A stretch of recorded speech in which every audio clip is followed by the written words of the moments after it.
आज हम दो इम्पॉर्टेंट डिफेंसेस के बीच डिफरेंस समझेंगे। ये दो डिफेंसेस हैं वॉलेंटी नॉन फिट इंजरिया और contributory negligence. Volenti non fit injuria का मतलब होता है one who consents can not complain.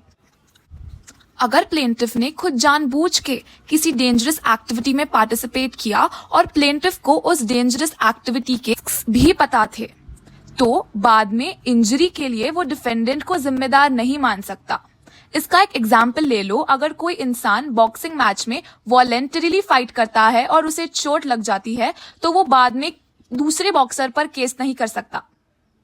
Contributory negligence का मतलब है प्लेंटिफ ने खुद भी अपनी चोट में कंट्रीब्यूट किया है।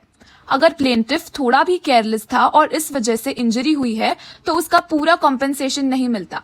एग्जाम्पल, अगर कोई बिना हेलमेट पहने बाइक चला रहा था और उसका एक्सीडेंट हो गया, तो उसकी भी गलती मानी जाएगी क्योंकि उन्होंने हेलमेट नहीं पहना था। इन दोनों डिफेंसेस के बीच में एक की डिफरेंस है। वॉलेंटी नॉन फिट इंजरिया में प्लेंटिफ ने जानबूझ के रिस्क एक्सेप्ट किया होता है, लेकिन कॉन्ट्रीब्यूटरी नेग्लिजेंस में प्लेंटिफ केयरलेस होता है, बिना जानबूझ के अपनी इंजरी में कंट्रीब्यूट करता है। इन दोनों डिफेंसेस का रिजल्ट अलग होता है।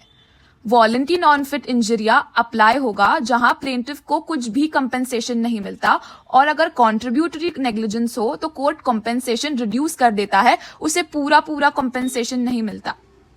तो दोस्तों, ये याद रखना, वॉलेंटी नॉन फिट इंजरिया में प्लेंटिफ ने even though he knew the risks, he accepted them and then undertook that activity. और कॉन्ट्रीब्यूटरी नेग्लिजेंस में प्लेंटिफ को रिस्क क्या था वो पता नहीं था, बट प्लेंटिफ केयरलेस था। उन्होंने ड्यू केयर से उस एक्टिविटी को नहीं किया जिस वजह से उन्हें चोट लग गई।